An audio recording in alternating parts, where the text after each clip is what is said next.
E aí pessoal, tudo bem? Esse vídeo está sendo patrocinado pela Ruth, que não pode fazer aula dela.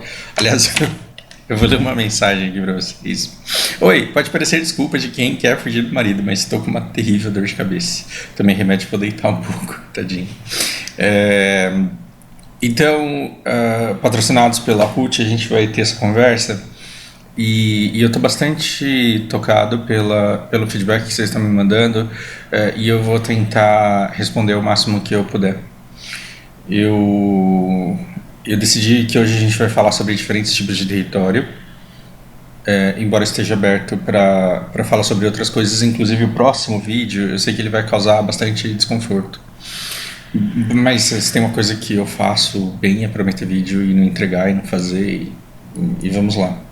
Eu pedi validação das meninas e teve um depoimento de vocês que disse exatamente o que eu queria, que é da Hey Watchman Fold, e ela diz que realmente ela não conhece nenhum cara, quer dizer, nenhuma mulher que goste de cara que se derrete por toda mulher bonita, que se derrete somente pela beleza, e que de fato o território ele não precisa ser grande, ele precisa ser estável, e ela fala muito sobre a estabilidade desse território, e eu recomendo que vocês vão lá ver. Um outro de vocês me perguntou a relação existente entre a criação de território e ter um relacionamento, e me linkou um vídeo que é basicamente esse aqui, Beta Incel Fracassado Abrindo Seu Coração, do canal Preguiça Renegado. Eu não vi nada mais nesse canal, então não conheço, mas esse depoimento ele mexeu bastante comigo e fez com que eu mudasse a minha pauta. Como eu acabei de ver esse vídeo, eu vou alterar um pouco a pauta e a gente vai falar um pouco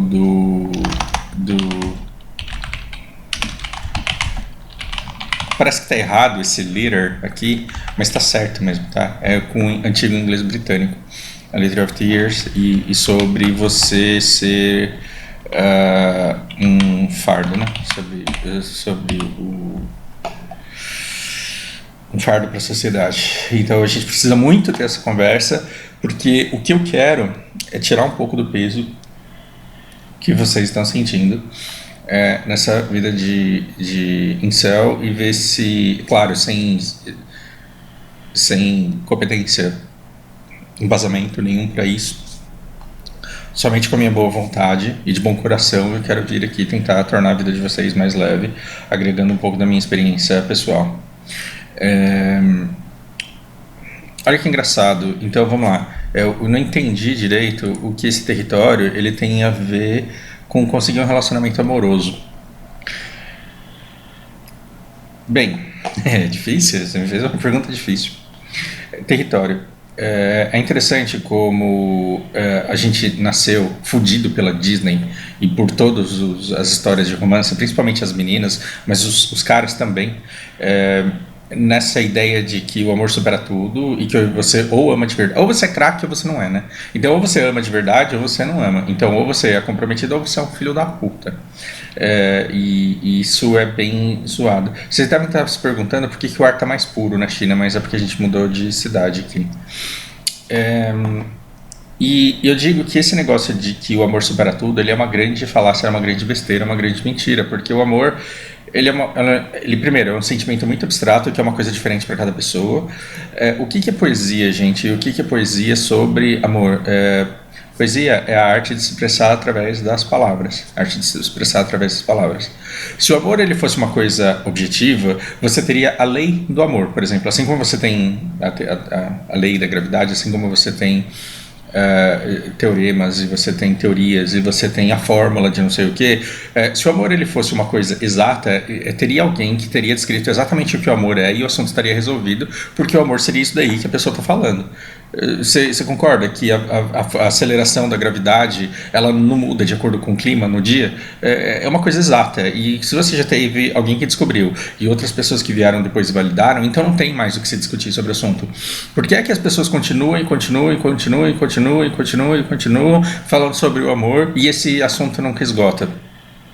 Porque o amor é um pensamento abstrato, ele está na cabeça de cada um, ele é visto de formas diferentes a partir de cada pessoa, e cada pessoa vai ter um amor diferente em cada conexão, porque o amor que você sente por uma pessoa não anula a sua possibilidade de amar uma outra, embora tenha um monte de imbecil que queira te convencer que sim. Você nasceu numa cultura burra, você deu azar de nascer numa cultura muito rica em muitos aspectos, mas muito burra em relação a determinadas crenças. E uma dessas crenças é que você, por exemplo, ainda bem que nem todo mundo acredita nessa imbecilidade, mas que você pode amar só uma pessoa na sua vida inteira, que só existe um tipo de amor de verdade, e que se o amor for de verdade, então ele vai te propiciar isso, determinado comportamento, que isso é mentira, isso é falácia, isso vem de livros, isso vem de cursos, isso vem de romances, isso vem de um monte de coisa. É muito legal você ver uma história em que o amor supera tudo, mas isso é saga de herói. Então, se você lê um livro que diz o amor supera tudo e você espera que o amor de fato supere tudo, é porque você leu One Punch Man e acha que realmente tem um cara que derruba todas as pessoas do mundo com um soco só. Desculpa esse ranço, essa perseguição aparente, mas é porque eu conheço muito pouco anime, então eu falo dos poucos que eu conheço, dos que eu comecei a assistir e falei, meu Deus, não dá não. Mas eu entendo que pessoas possam gostar. Tá vendo como amor, ele é muito subjetivo e que aquilo que é maravilhoso para você, aquilo que é maravilhoso para você pode simplesmente ser pode ser peanuts para outra pessoa.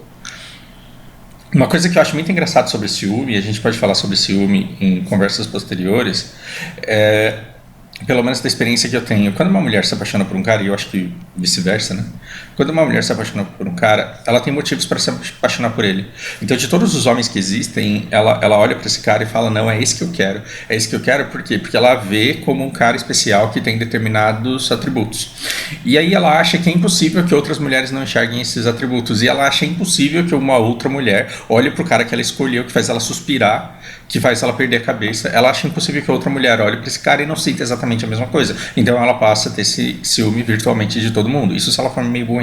Mas isso acontece. O instinto puxa a mulher a ter ciúme de todas as outras mulheres, porque ela acha que se ela ama o cara, todas as outras vão amar, quando na verdade tem um monte de mulher que olha pro namorado dela e fala, o que essa mulher, o que essa louca viu nele? E isso é padrão. Isso é o que mais acontece. Então, não é porque você está perdidamente apaixonado por uma menina que todos os caras da cidade vão se apaixonar exatamente pela mesma menina e vão competir imediatamente com você em relação a isso. Então, esse já é um mito burro. Outra coisa é a coisa de que o sexo tem a ver com... que amor tem a ver com sexo. Isso é outra coisa que tem o menor cabimento. Assim, eu acho que a gente já tem na internet informação suficiente, científica suficiente para vocês olharem para a natureza do ser humano e à luz de estudos e pesquisas para vocês perceberem que naturalmente nós não somos monogâmicos. E que se você sente atração por mais de uma pessoa, não significa que você não preste. E se você sente atração por uma pessoa do mesmo sexo, não significa que você seja um degenerado. O que existe é um grande desrespeito cultural pela natureza do ser humano. O ser humano não respeita a nossa cultura atual. A nossa cultura atual não respeita a natureza do ser humano. Uma das coisas mais fantásticas do livro Musashi, que aliás é meu nick num monte de jogos, e que é um livro incrível do Eiji Yoshikawa. Uma coisa incrível do livro Musashi é que em determinado momento da vida dele, ele decidiu parar numa vila. E ele parou numa vila e na época ele tinha o Jotaro, que era o discípulo dele, e ele falou, não vou matar ninguém, já matei gente pra caralho, eu vou trabalhar aqui nessa terra e ver o que eu consigo. Só que todo mundo falava pra ele que essa terra não dava nada, que essa terra alagava, que essa terra não produzia e que era um desperdício de tempo. E ele falou, não, eu quero trabalhar nessa terra aqui porque eu quero aprender no Gyo, né, que é o serviço do campo. E aí todo mundo deu risada da cara dele e falou, você é imbecil de trabalhar nessa terra e essa terra nunca vai te dar fruto nenhum. Porque um monte de gente já tentou e é óbvio que isso daí não vai dar em nada porque alaga de um jeito, escorre de um jeito, seca de um jeito, que tem que ser muito imbecil para querer trabalhar numa terra dessa. E ele começou a trabalhar nessa terra e ele se fudeu durante muito tempo, durante vários meses, ao ponto do Jotaro, ele fala assim, tadinho do meu mestre, ele é um bom mestre, mas ele é meio burro. E as pessoas tentam explicar para ele e ele não entende, não aprende, coitado. Mas mesmo assim, não vou abandonar o meu mestre não, porque eu gosto muito dele. E eis que um dia o Musashi ele foi lá E começou a brotar, cara. Começou a nascer arroz. E o arroz não morreu, e não alagou, e não fez nada. Por quê? Porque ele fez o que os incas, os astecas, eles faziam. Como o terreno dele era em declive, como tinha um espaço que alagava, ele fez o terreno em degraus. E fez um sistema de escoamento, de irrigação, e depois para puxar a água que ficava reservada na parte de baixo, ele conseguiu plantar naquele território. E aí, de repente, o louco virou gênio, né? Porque na nossa sociedade, assim, ou você é retardado, ou você é craque, ou você é perna de pau. Você é craque até o dia que você erra o pênalti, aí você nunca foi craque. Você só é um impostor. E todo craque morre de medo de ser descoberto um impostor, então é por isso que ele tem pesadelo de perder um pênalti numa final, porque não pode, porque aí anula todo o trabalho que ele fez antes. E aí de repente ele virou gênio. E aí as pessoas falaram assim: nossa, você devia ser o prefeito da cidade, você é muito inteligente, você é muito isso, você é muito aquilo, você não sei o que, você precisa deixar um ensinamento pra gente. Ele ensinou como que fazia a irrigação lá em degraus e tudo mais. Aí a comunidade aumentou muito o poder de produção agrícola deles. E aí ele ficou, como era um sistema comunitário, ele enriqueceu muito a comunidade. E aí erigiram um altar em agradecimento a ele. Fizeram uma estatuazinha dele lá, e falaram: não, esse daqui é você. O dia que ele falou eu vou embora, partiu o coração de todo mundo. Os caras fizeram um monumento e falaram: não, para sempre as pessoas vão saber que foi você que aumentou a nossa produção de arroz aqui, obrigado, que não sei o que, e a gente quer que você deixe um ensinamento aqui seu pra gente. E o ensinamento que ele colocou foi: jamais lute contra as forças do mundo. E aí você fala: porra, grande merda, né? Traduzir um negócio do japonês pro português fica uma coisa completamente óbvia, sem sentido, sem magia, sem nada. O que é jamais lute contra as forças do mundo? Basicamente o que ele estava querendo dizer é: jamais lute contra a natureza. Se você tentar lutar contra a natureza, você vai perder. Se você tentar lutar contra a natureza, você vai perder. Você tem a gravidade. Se você lutar contra a gravidade, você vai perder. E o ser humano, e como a gente vai falar um dia ainda nesse vídeo, que eu prometo que vai chamar Sono Kotoaru, a nossa cultura, ela desrespeita muito a natureza do humano, e ela despreza um monte de coisas que são naturais, porque a gente está em busca de um ideal de como a gente gostaria que as coisas fossem. Na verdade, como os nossos ancestrais gostariam que as coisas fossem. Porque quando você se vê homofóbico, racista, misógino, quando você se vê um monte de coisa que é deturpado aí numa disputa de polarização e engajamento político, né, com prejuízo somente das minorias envolvidas, quando você esquece que existe partido político, você concorda comigo que existe racismo, que existe misoginia, que existe homofobia? Esquece partido. Existe ou não existe? Existe. Então, se existe, a culpa não é sua. A culpa é dos seus ancestrais. Por quê? Porque a cultura, ela carrega coisas que vêm de muito tempo atrás, e nós nos comportamos sem perceber de um jeito que desrespeita a natureza de muitas pessoas, simplesmente porque a gente gostaria que o mundo, na verdade, fosse de algum jeito diferente. Então, o ensinamento aqui é: enquanto você ficar tentando fazer com que as pessoas sejam fiéis, porque senão o amor não é de verdade, você está lutando contra a natureza das pessoas, porque as pessoas, elas têm muito bem separado o que é amor do que é sexo. Ah, não, Fausto, mas quando eu amo, eu só consigo transar com o cara que eu amo. Isso é pressão cultural.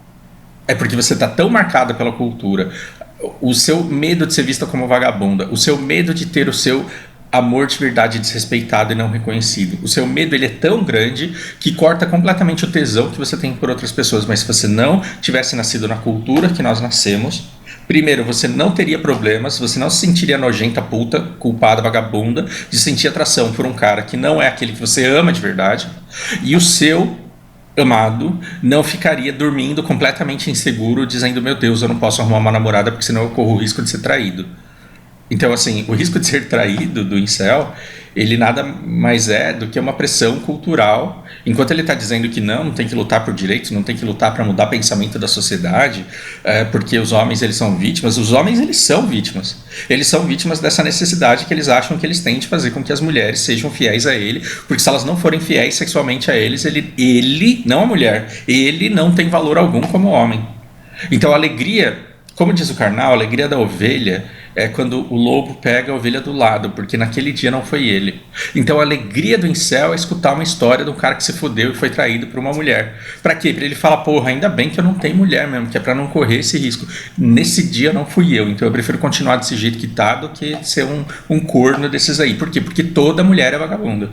Você tá vendo como é muito fácil você estabelecer algumas verdades e ficar defendendo ela até a última instância, quando na verdade você está preocupado com coisas que não deveriam ser a sua preocupação?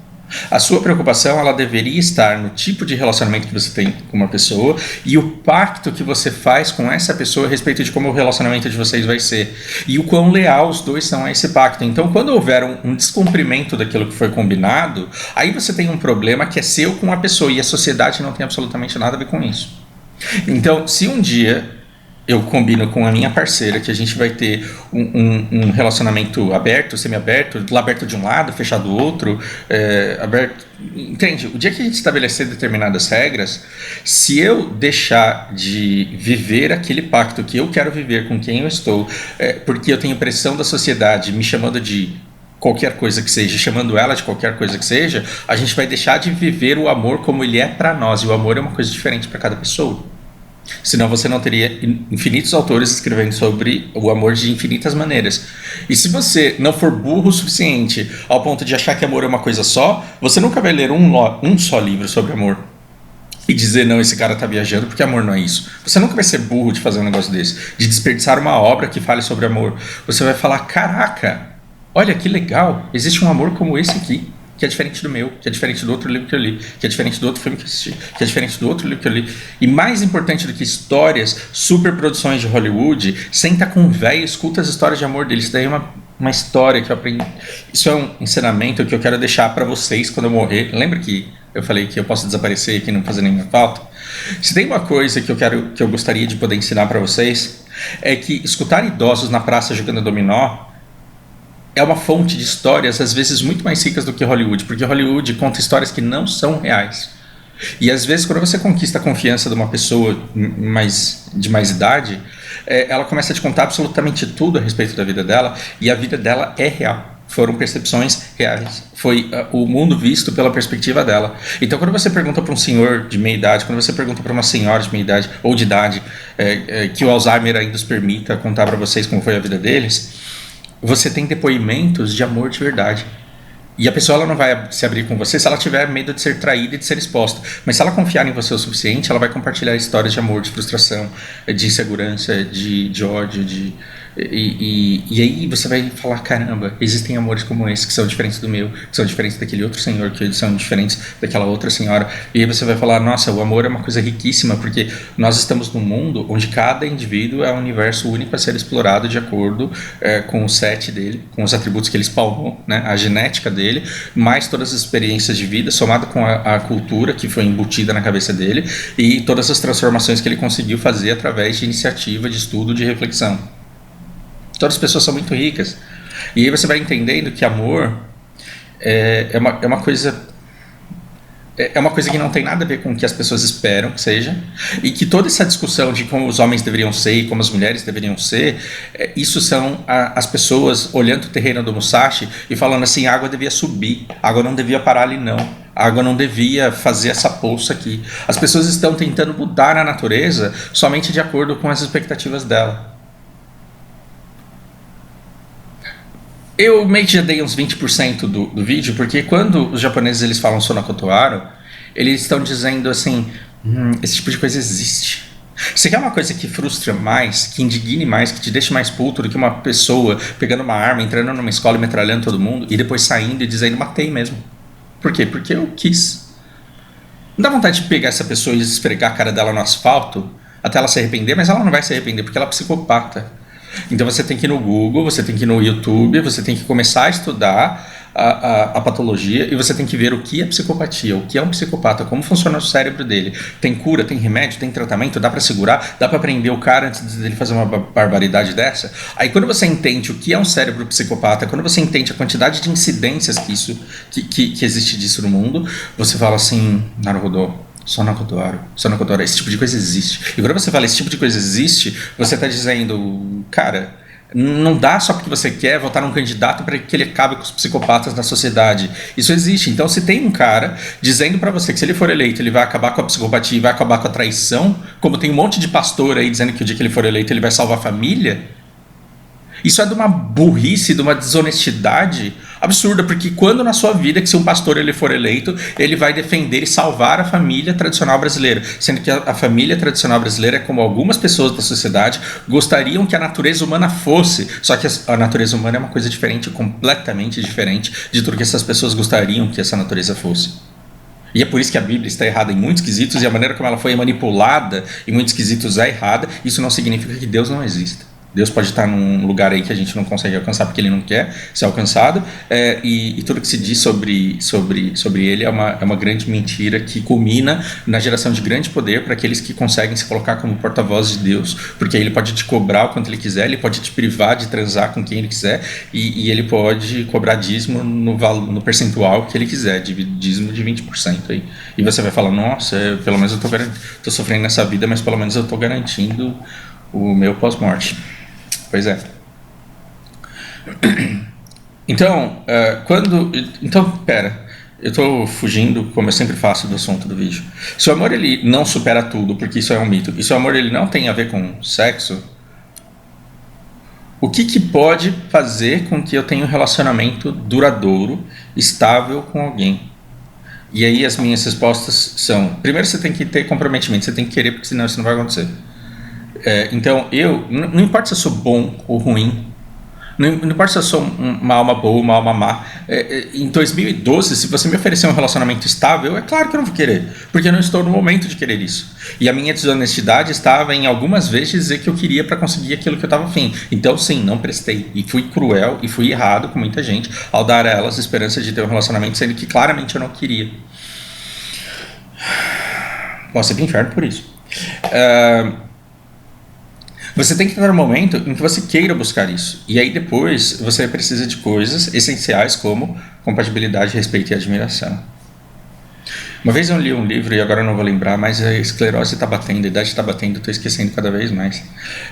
Em que o cara ele dizia assim, que ele em determinado momento do estudo, na faculdade que ele fazia lá de psicologia, eles fizeram um trabalho, um estudo daquilo que unia os casais lá no prazo.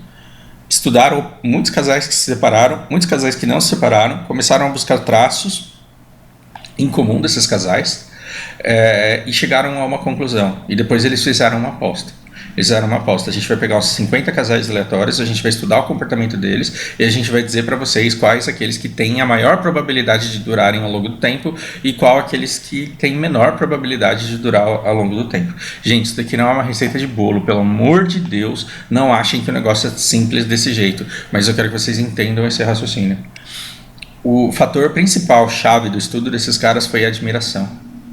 Quando uma pessoa começa a falar e a outra presta atenção e se maravilha com o que a outra está dizendo.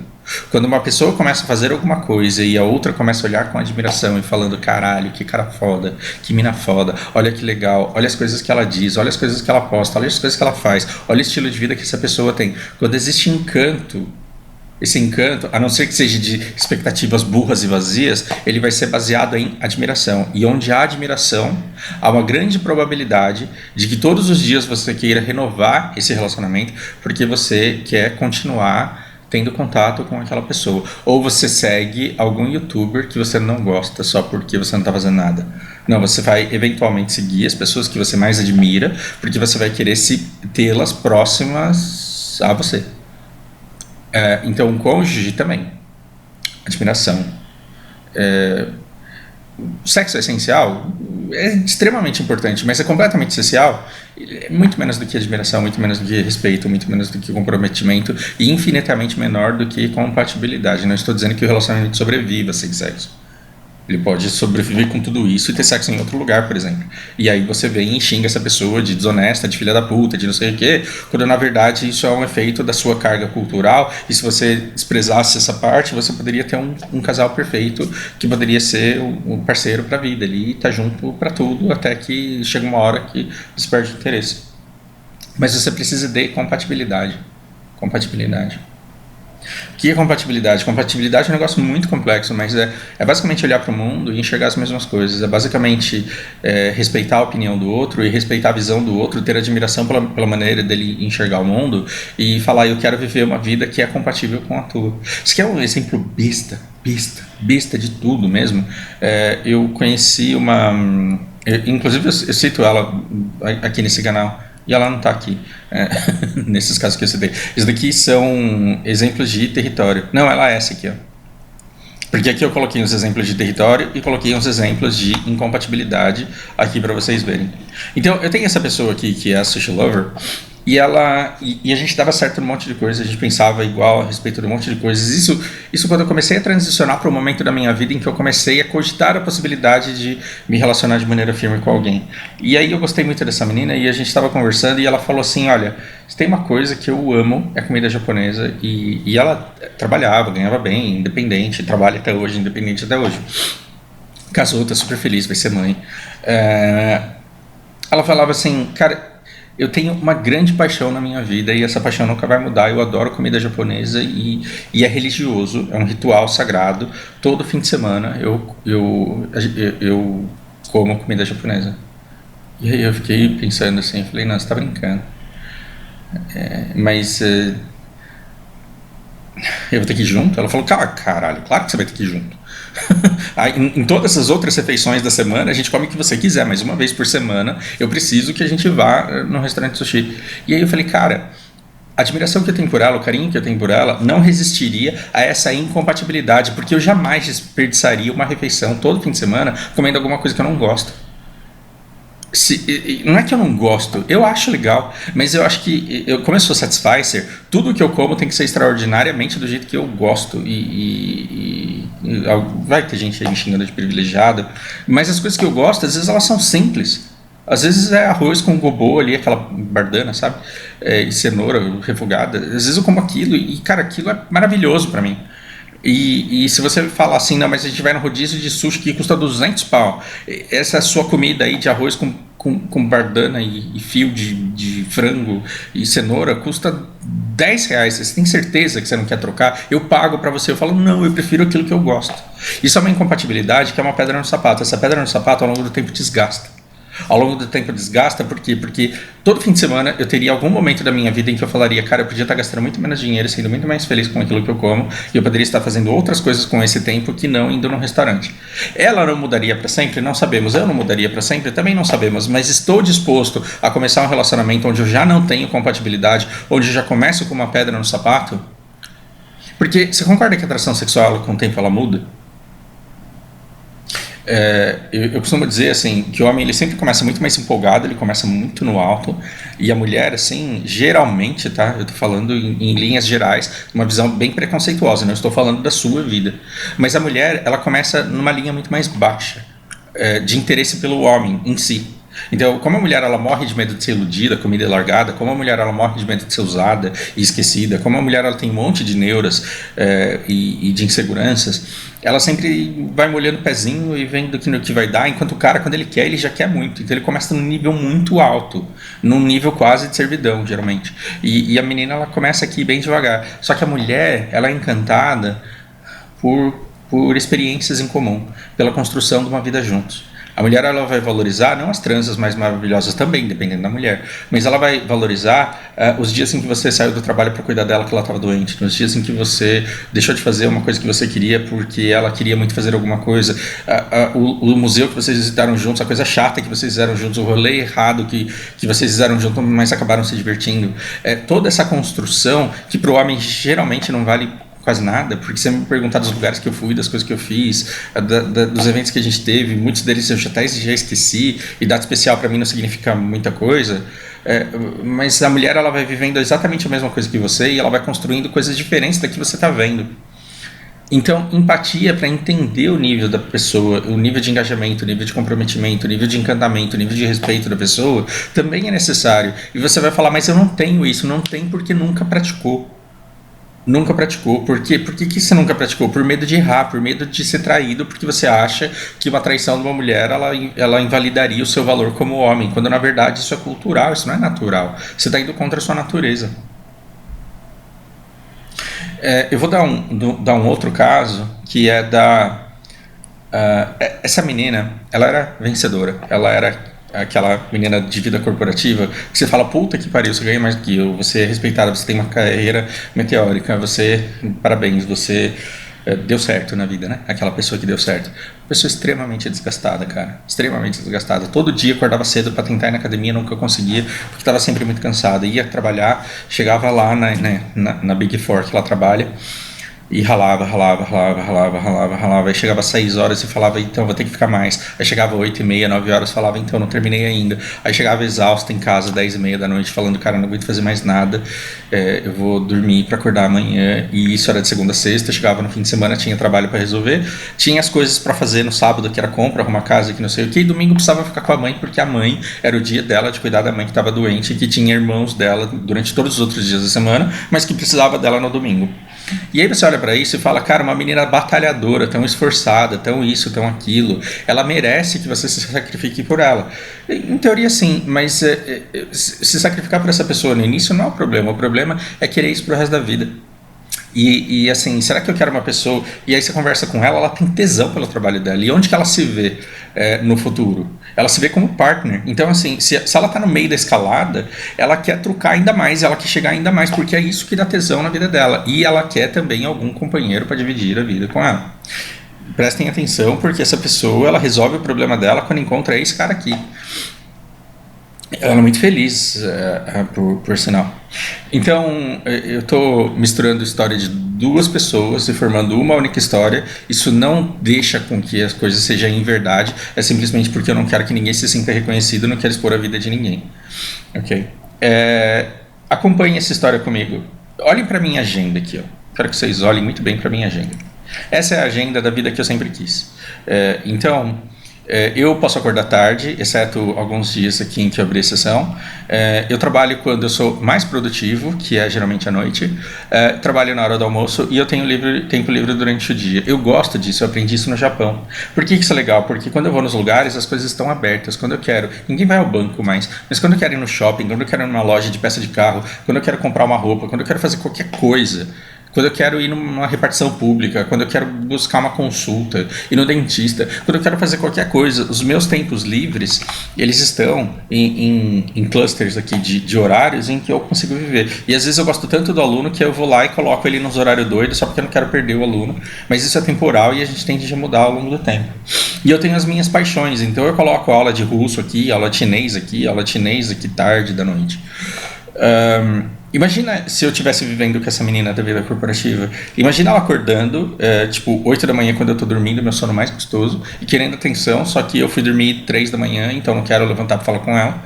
Ela sai para trabalhar e volta exausta, podre, 10 da noite, quando eu tô no meio das minhas aulas. Se ela volta 9, 10 da noite, eu tô aqui pilhado ainda. Geralmente eu termino meia-noite e aí eu vou relaxar. E quando eu vou relaxar, eu quero poder interagir, eu quero poder viver a minha vida. Porque depois da meia-noite é quando eu vou jogar alguma coisa que eu quero, é quando eu vou assistir alguma coisa que eu quero, é quando eu vou comer tranquilo, namorar, interagir e descansar. E nesse tempo é o tempo de interação que eu tenho. Agora imagina se uma pessoa que está acordando 6 da manhã para ir trabalhar lá na Vila Olímpia, ela tem condições de ficar acordada todo dia até 3, 4 da manhã, porque ela quer me fazer companhia, sendo que ela tem que acordar às 6 para ir trabalhar o dia inteiro sem saber que hora que ela volta para casa. E aí no fim de semana a gente tem compras, tem um monte de coisa para fazer, para no domingo tomara que a mãe dela viva bastante e tomara que a mãe dela e que ela continue tendo a mãe dela ainda por muito tempo. Mas você vê como é difícil esse convívio? E aí você vem e me fala uma besteira desse tamanho aqui, ó. Aí você vem e fala assim, cara, você tem que entender que existe amor que é de verdade e tem amor que não é de verdade. E se o amor é de verdade, ele supera tudo. Porra. Você tem certeza, por 10, 15, 20 anos, até se aposentar, você tem certeza que é esse tipo de rotina que você quer para a sua vida? Eu não queria isso. Agora, imagina uma pessoa que quando acorda, eu estou dormindo. Quando sai, eu estou dormindo. Quando chega, eu estou trabalhando. Quando eu termino o meu trabalho, ela está dormindo. E nos fins de semana, eu faço alguma coisa na casa da mãe dela, ou longe, porque ela tem que ficar o dia inteiro ali. E no sábado nós temos interesses diferentes a tratar e coisas diferentes a resolver. Você percebe que o nosso tempo de interação é muito pequeno e você concorda que nós dois teremos carências? Você concorda que quando ela chega à noite em casa e eu estou dando as minhas aulas, ela pode muito bem ficar no WhatsApp e precisar e olhar para o Messenger e olhar para o Instagram e falar, puta que pariu, como eu gostaria que meu marido não estivesse trabalhando, mas estivesse aqui comigo para conversar, porque eu estou carente, eu quero conversar com alguém sobre isso. E nesse momento ela pode encontrar alguém que queira conversar com ela. Agora você imaginou o que acontece quando eu saio da aula do Leandro e olho para minha agenda e minha próxima aula só às 6 da tarde, e aí ela está trabalhando e ela não pode nem responder uma mensagem minha porque ela está trabalhando com conteúdo de auditoria, que ela não pode nem se distrair porque senão ela pode cometer um erro muito grave. Então quando você chega para mim e fala assim que o amor ele supera tudo, você tá desconsiderando que o casal ele pode se amar de verdade, pode não ser compatível. E pior, o casal ele pode se amar de verdade, está tentando ao máximo superar tudo, mas haverá uma oportunidade de sexo onde a carência bate tão forte que você vai lá e transa. E aí o que você fez? Você anulou todos os anos em que você se esforçou para ser leal e fiel e ficar do lado da pessoa só porque o pacto de vocês foi baseado não naquilo que vocês decidiram juntos, mas porque foi baseado naquilo que a sociedade esperava de vocês. Que merda, né, de vida. Então tem muita gente presa dentro de casa que não quer nem tentar viver porque não sabe qual que é a real da natureza dos seres humanos e como eles se relacionam. Então, se relacionar de acordo com o que a sociedade espera de você, você não vai conseguir. Agora, encontrar uma pessoa que possa analisar o seu território e falar assim, nesses horários eu me encaixo. Então, respondendo a sua pergunta, quando eu falo de conquista de território e conseguir um relacionamento, eu estou falando basicamente disso daqui. Você se encaixa nessas regras para que esse tempo aqui ele seja o melhor possível de acordo com as nossas possibilidades. É sobre isso que a gente está falando. E como é que você quer viver esse tempo? Como é que você quer gastar esse tempo? Porque se você disser para mim que nesse horário você quer ir para a igreja, eu vou falar, cara, vai dar, né? Então, eu já tive um caso em que me apaixonei por uma menina, numa época em que eu não queria relacionamento nenhum, mas eu gostei tanto dela que eu falei, cara, com essa menina eu teria um relacionamento sério. De tanto que eu tô encantado por ela. Era muito foda. Chamei ela pra sair, levei ela no Sukiá da Liberdade, aqui restaurante Boston, fast food japonês, mas a gente tava lá comendo no Sukiá da Liberdade, e aí a gente começou a falar sobre relacionamento, sobre vida, e ela era muito ativista, ainda no começo da carreira dela, com muitos sonhos, com muitos anseios. E aí no meio da nossa conversa, eu acho que eu até falo dela em algum momento nesse canal, ela fala assim, olha, eu jamais me relacionaria com um cara que me bancasse, porque eu ia me sentir uma prostituta. Eu falei, não, peraí. Oi? Mas espera, uma família não é uma sociedade, não é uma pessoa se juntando com a outra para conseguir viver melhor do que sozinho, e não é uma coisa que os dois constroem em parceria e que eles decidem o que essa união vai ser. Não é isso. Eu falo, não. Um relacionamento ele só existe para a mulher quando ela é completamente independente e não depende em nada do homem, porque aí ela nunca será chantageada e ela nunca se sentirá prostituída. Eu falei, não concordo, porque e se a gente vivesse num mundo em que mulher nenhuma conseguisse ter independência financeira, que é para onde o Brasil está indo, né? E se a gente vivesse num mundo onde todas as mulheres conseguissem independência financeira? Então só isso já é o suficiente para que todas estejam preparadas para se relacionar ou proibidas de relacionarem, porque senão seriam prostitutas? Eu não concordo com isso. Eu acho que o casal ele deve decidir o que é melhor para eles em cada momento da vida deles em sociedade. E aí ela me mandou uma dessas assim, ela falou, olha, e se fosse o contrário? E se a sua mulher trabalhasse, te sustentasse e você tivesse que ficar em casa, limpando a casa e fazendo tudo o que ela quer? Aí eu lembrei dessa menina da vencedora aqui e lembrei do namorado dela. Eu falei, cara, eu seria feliz. Porque se eu chegar à conclusão de que ficar em casa é o melhor para nós dois, que eu posso ser muito mais produtivo em casa do que trabalhando e que o resultado em comum ele é superior, é claro, se eu não confiar nessa pessoa eu não vou fazer nada, mas confiando nessa pessoa, aí você vai virar pra mim, mas não dá pra confiar em ninguém, porque de tanto olhar pra polo preto na rua, você acha que mulher nenhuma presta, e aí você abre a mão da oportunidade de conhecer uma quando você vê. Falei, se eu confiasse na pessoa, eu não teria problema nenhum em me dedicar a isso. Mas teria que ser um momento em que eu achasse que aquilo era o melhor para os dois. Foi melhor para os dois. Porque se eu gostasse dessa menina aqui tanto quanto. Se eu gostasse dessa menina aqui tanto quanto eu considero necessário para abrir mão de tudo por ela, eu abriria mão de tudo por ela e falaria: olha, eu vou trabalhar nos horários que você trabalha, mesmo que eu trabalhe menos, mas durante todo o horário livre que você tiver, eu vou estar à sua disposição e a gente vai conviver junto. Eu não teria problemas em fazer isso. Que é o que o namorado, marido dela faz. Agora a gente já pula para um outro espaço do vídeo e caramba, cara, eu não queria que ele ficasse tão longo, desculpa. Mas eu vou dar exemplos de territórios para vocês. De territórios. E o primeiro deles é justamente o cara que essa menina conheceu e ele estudava, trabalhava, não tinha a música Eduardo e Mônica, ele é meio que o Eduardo, assim. Ele gostava muito de curtir a vida. Quando a conheceu, ficou completamente perdido, apaixonado por ela. E o único problema dele é um problema que todos vocês têm.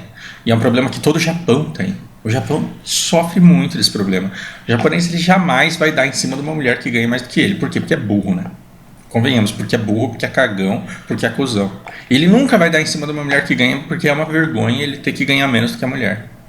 E se ele ganha menos do que a mulher dele, ele sempre vai ser inseguro, porque a mulher dele, afinal de contas, poderia pegar qualquer outro que ela quisesse. Só que ele não. Ele é um cara tão positivo, tão otimista e tão confiante em si, que ele falou: olha, eu tô tentando engrenar aí na carreira, nunca vou conseguir um trabalho que me pague 40, 30 pau aí do jeito que você ganha. Não tem expectativa, cara. Eu vou ser o quê? Eu vou ensinar o quê? Pilates? Eu vou ser treinador? Eu vou ser chapeiro? O que eu vou fazer aí que me dê 30, 40 pau? Eu vou ganhar pouco, mas eu posso fazer a sua vida melhor. Eu posso ser o caseiro da nossa casa, eu posso ser o cozinheiro da nossa casa, eu posso fazer as coisas que vão te deixar com a vida que você sempre quis.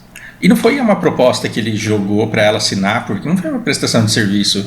Isso foi da necessidade que eles tinham de ficar juntos quando eles se conheceram, porque eles se gostavam tanto, eles davam tão certo juntos, que eles começaram a planejar como seria a vida deles. E eles descobriram juntos que a maneira mais inteligente de sobreviver seria essa, que era exatamente aquela que eu tinha visto antes e falei para essa menina aqui, e que ela achou um absurdo. E é engraçado, porque eu não falei que eu não tinha problema nenhum em fazer isso, ela perdeu o respeito por mim como homem.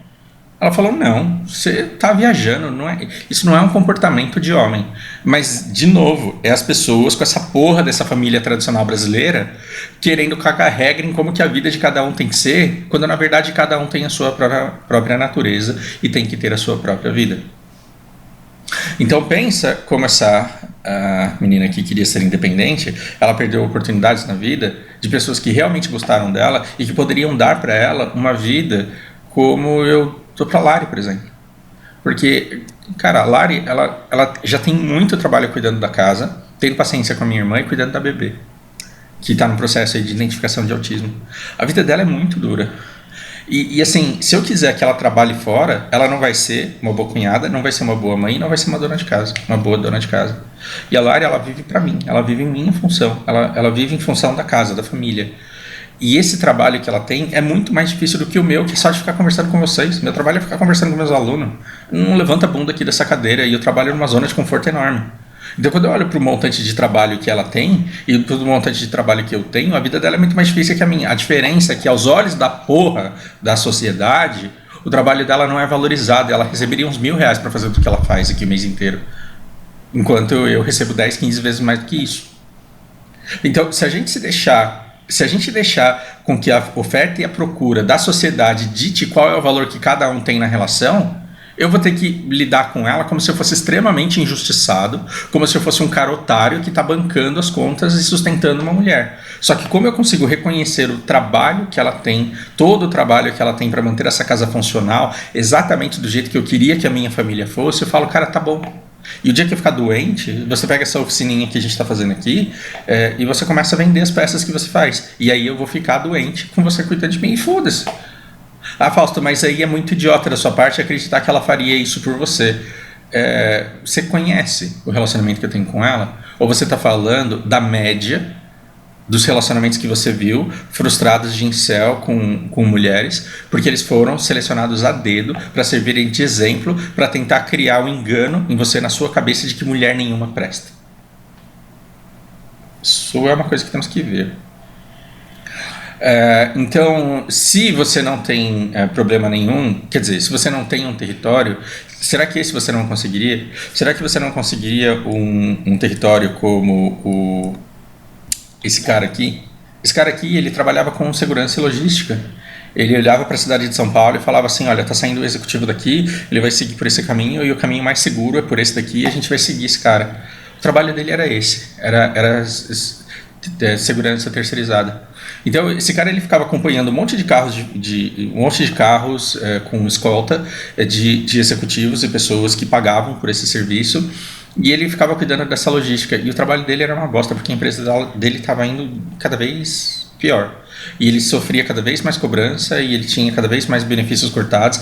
Ele falou, minha vida tá uma bosta, enquanto a esposa dele trabalhava na vida corporativa e a vida tava uma desgraça, e a mulher surtou, ela teve um burnout.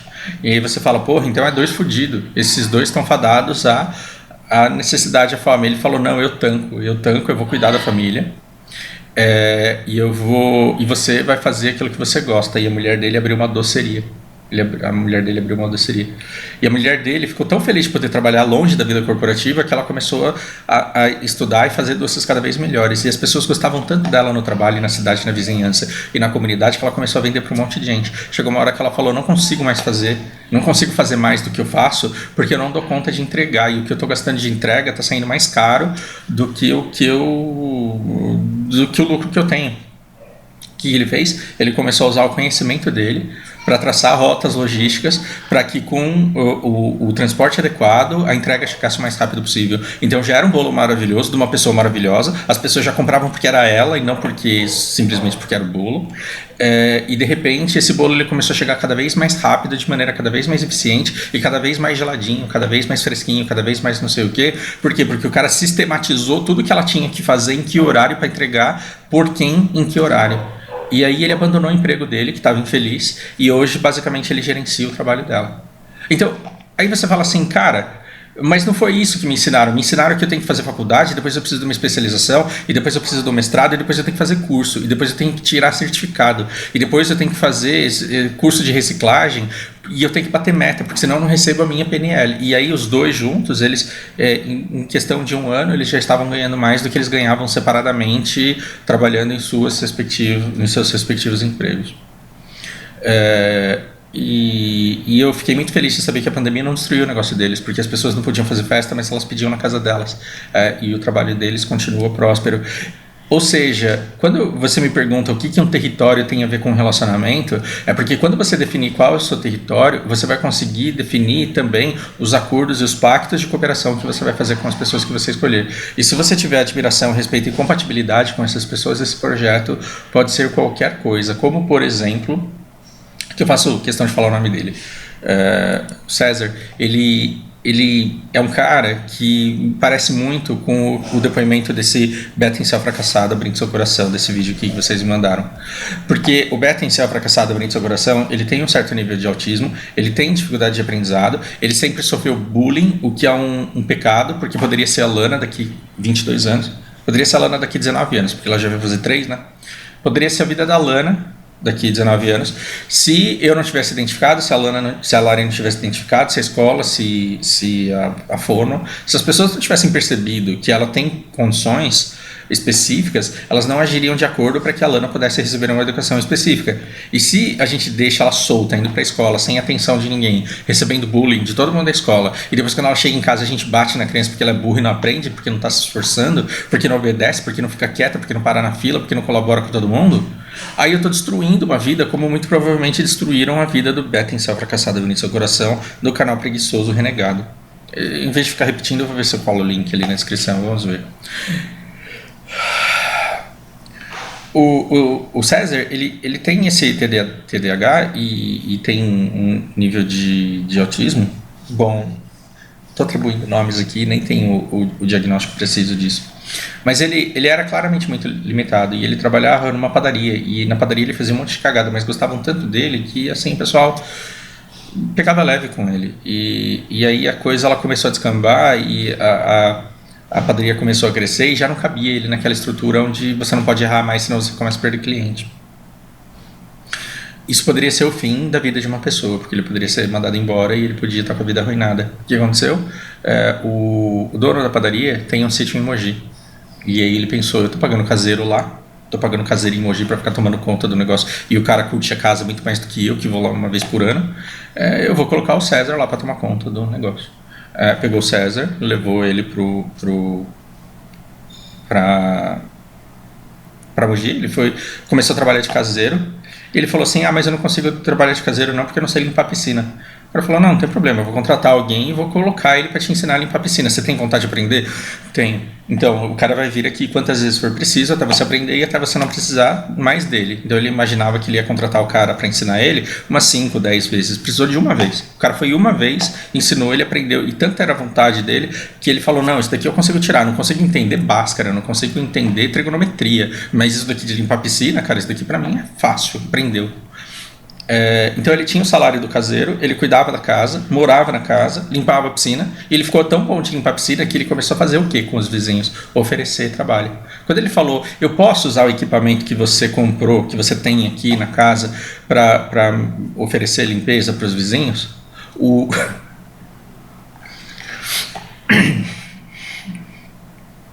Sou chorão pra caralho. O dono da padaria, ele foi lá e fez cartões de visita para ele. E fez um cartão de visita e colocou, olha, eu tenho autismo, mas eu limpo a piscina muito bem, moro aqui do lado, o dono da casa é esse daqui, você pode ligar e conversar com ele. E aí ele tinha lá umas 10 casas em que uma vez por mês ele ia lá e limpava a piscina de todo mundo. O que aconteceu quando ele começou a levar essa vida? Uma mulher que morava perto da padaria falou assim, olha, a gente nunca pôde construir nada junto, né? Mas você quer tentar agora? E aí ela se mudou pra casa. E aí você pode dizer, é porque é uma vagabunda interesseira que só quer morar de graça, agora que ele tá bem na fita. Não, existia um carinho ali. Existia um carinho e não existia o salto de coragem. Não existia o salto de coragem do tipo, eu quero viver com você, porque havia uma insegurança muito grande. Havia uma insegurança muito grande em relação ao futuro dele. Quando ele conseguiu um território e ela viu que ela podia confiar ali, ela criou coragem de sair do emprego dela para começar a se dedicar e ajudar ele nisso. E aí eles têm uma família numa casa em que muito provavelmente eles vão ficar para sempre, porque o chefe não pensa em vender, e tem renda extra e tem uma vida muito boa. E aí você para e pensa, não, mas isso é um caso só no meio do monte. Porque geralmente as pessoas que têm autismo, elas não têm essa sorte. E de fato não têm essa sorte. Só que as pessoas que não têm essa sorte, elas deveriam primeiramente se lembrar de que a culpa de não ter sucesso não é delas. As pessoas que não têm essa sorte, elas deveriam... Por que eu tô aqui ainda, né, cara? Na minha agenda. Droga. Esqueci. As pessoas, elas deveriam se lembrar todos os dias de que não é culpa delas que elas não conseguem um lugar ao sol e que elas não conseguem um trabalho que garanta o mínimo que elas precisam para a subsistência. O problema está nessa sociedade que é altamente competitiva e que nega às pessoas o mínimo. Então, não é... A culpa de fracassar na sociedade não é só do indivíduo, e não é do indivíduo se ele estiver fazendo o melhor para conseguir ser bem sucedido. Se o cara está fazendo tudo que ele pode e ainda assim está fracassando, e você olha em volta e não é só você, tipo um percentual muito alto da sociedade inteira fracassando, porque está ganhando R$1.200 e as contas de casa estão dando 3.000. Então você não tem um problema de achar que você é vagabundo, que você é incapaz, que você não presta. A gente tem um problema sistêmico. E o que os governos e os ricos fazem? Ele fala, não, tem um cara aqui que pedalava 120 km para chegar na escola todo dia, ia todo dia, se formou juiz de direito, chegou no STE. Quantos tem vaga no STE para todo mundo? Não, não tem.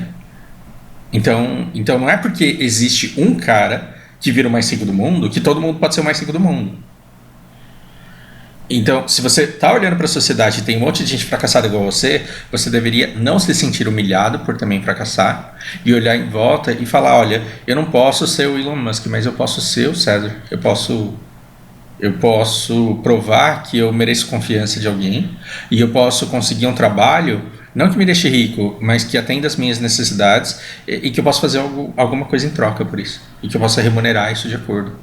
Então, o problema dessa sociedade atomizada que a gente tem, dessa abordagem neoliberal de pensar a vida, o problema disso, de você precisar primeiro vencer na vida para depois começar a vivê-la e você nunca vence, a sua vida acaba e você não vence, é porque a gente está numa dinâmica de disputa, quando na verdade a gente deveria viver uma dinâmica de cooperação. E se você vive uma vida de cooperação, inevitavelmente, assim como tem as pessoas que colaboram mais porque podem mais, vão ter as pessoas que vão ter que colaborar menos porque podem menos. Só que essas pessoas elas têm que ter direito pelo menos ao mínimo. Então sinta-se digno disso. Mas não é no sentido de, não, se eu não tenho, eu sou pobre, então o governo tem que me dar. Não. Eu não consigo, para mim é difícil, mas eu vou buscar o melhor que eu puder fazer para alguém que esteja disposto a me dar essa oportunidade. E é por isso que vocês têm que ver esse Litter of Tears.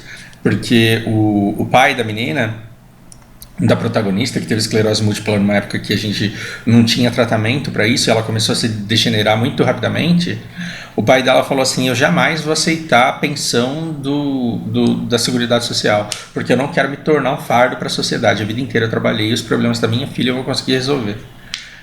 E aí um dos momentos assim que eu mais chorei nessa porra dessa série é o momento em que a mãe dela fala: olha, tudo bem ser um fardo, porque a gente não escolhe. A gente não escolhe, e a sociedade, sendo inteligente, ela já prevê que muitas pessoas conseguirão fazer muito, então elas podem pagar um percentual maior, e que algumas pessoas não conseguirão fazer nada e que elas precisarão de atenção especial. E é muito injusto com uma pessoa que não consegue trabalhar você exigir que ela tenha dinheiro e recursos para pagar o tratamento médico dela. Se a sociedade pode dar esse tratamento médico, é justo que a sociedade não cobre por isso, porque você está dando direito a uma pessoa de viver. De viver. Então, uma coisa é você não dar regalias a uma pessoa que está com preguiça de trabalhar. Outra coisa é a pessoa não conseguir trabalhar e ela não ter o direito de viver. É a mesma coisa que assassinar a pessoa. Então não se permita assassinar, não se permita exterminar. Saiba que você tem direito a um lugar. E quando você tem autismo, TDAH, quando você tem problema de aprendizado, quando você não pode dizer: escuta, eu sou melhor do que todo mundo, então me contrata porque eu vou performar melhor do que todo mundo. Você vai fracassar nisso. Você vai dizer: eu tenho as minhas limitações, mas eu tenho vontade, eu tenho vontade, eu tenho comprometimento e eu quero fazer o melhor que eu puder para eu conseguir sair desse nível de dependência em que eu tô. Me dá uma oportunidade que eu vou abraçar. E se você fizer isso, talvez você comece a compor o seu território.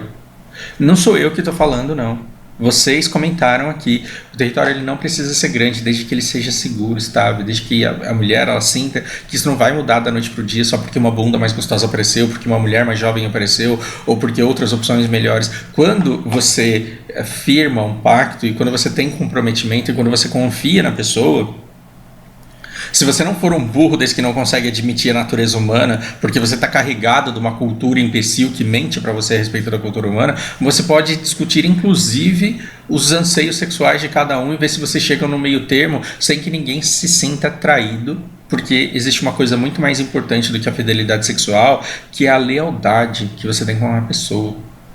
Então você pode descobrir que mesmo sem exclusividade sexual, você pode ter extrema lealdade caso os dois sejam maduros o suficiente para chegarem nesse nível de conversa. Agora, se a minha mulher ela tem compreensão desse nível, mas ela está tão imersa numa cultura que ela não consegue conceber a ideia de me ver transando com outra pessoa, então você me pergunta: você está disposto a abrir mão de outras parceiras para investir na estabilidade do seu relacionamento? E quando a gente se conheceu, a minha resposta foi sim. E você se arrepende, você acha difícil fazer tudo isso? Não, porque o que eu tenho com a família que eu construí, hoje vale a pena cada coisa que eu entrego. E as pessoas elas estão sim dispostas a fazer concessões para conseguirem nutrir juntos e construir juntos alguma coisa. Esquece que tem uma sociedade em volta e veja se a pessoa que está do seu lado é confiável, é leal, se vocês têm compatibilidade, se vocês têm respeito, se vocês têm admiração e se vocês podem ser parceiros ao longo da vida. E parceiro ao longo da vida não é eu dou 50, você dá 50, a gente está falando de equidade. E a equidade vai até o ponto em que você reconhece os trabalhos não remunerados que a pessoa faz e engloba isso como comprometimento na sociedade que vocês estão construindo. Consegui ser mais claro? Então eu dei um exemplo para vocês aqui de uma pessoa que conseguiu um território sem emprego. Eu dei exemplo de uma pessoa que abriu mão do emprego bom para conseguir um território melhor e que trabalha numa situação de, entre aspas, meu Deus do céu, provider, de fornecedor de serviço, de prestador de serviço dela, onde ela é a chefe e ela é a dona de empresa. E eu dei um exemplo para vocês de um cara que não conseguia assistir uma aula e aprender equação de primeiro grau e que construiu uma das famílias mais felizes que eu conheço. Então, eu estou dizendo que porque o César conseguiu, você também consegue? Não, aí é a mesma coisa de eu falar que porque o juiz Barbosa conseguiu, você também tem que conseguir. A coisa não é assim. O que eu quero é, pelo menos, que você comece a entender que a transformação é possível. Só que ela exige um investimento de tempo, ela exige criação de hábitos saudáveis e ela exige um certo direcionamento, porque sem comprometimento, direcionamento, um pouco de esforço, você não vai conseguir o seu território. Sem um território para mostrar, aí não adianta você ficar colocando culpa na mulher que não te quer. Você pode ter muito pouco, mas tenha muita segurança daquilo que você tem, daquilo que você pode oferecer e daquilo que você pode manter. E diga, nesse território eu mando. Você quer morar aqui ou não quer?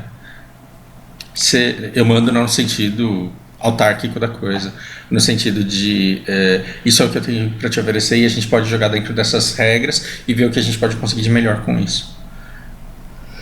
Espero não ter romantizado demais as coisas e espero não ter colocado coisas dificílimas como fáceis. Não é porque eu falo aqui de estabilidade emocional que eu consiga ter na prática. Eu posso ficar 2 horas falando de estabilidade emocional, eu vou jogar rotas e vou passar vergonha na frente de todo mundo. E o fato de eu estar dizendo que é possível não significa que seja fácil, não significa que você vai conseguir, mas eu quero pelo menos te dar um fio de esperança para você começar a mudar a sua condição. Isso se faz aos poucos, isso são pequenos passos. Tem um ditado chinês, eu estou cheio das coisas chinesas agora, né? Vocês perceberam? E ele fala que quando você começa a caminhar, o caminho ele começa a se abrir. Então, por exemplo, eu vou para Edo, eu vou para Tóquio andando, não sei onde fica, e não sei nem para que lado que é, então eu fico que nem o Frodo, assim, Gandalf, Mordor, right or left. Eu falo assim, eu tenho que ir para Mordor, Gandalf, é para direita ou para esquerda?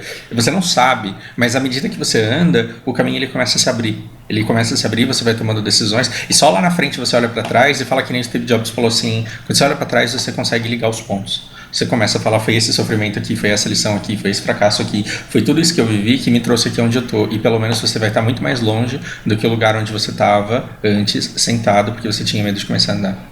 Do fundo do coração, eu espero que isso seja de alguma forma útil e inspirador. E a gente volta a falar sobre isso.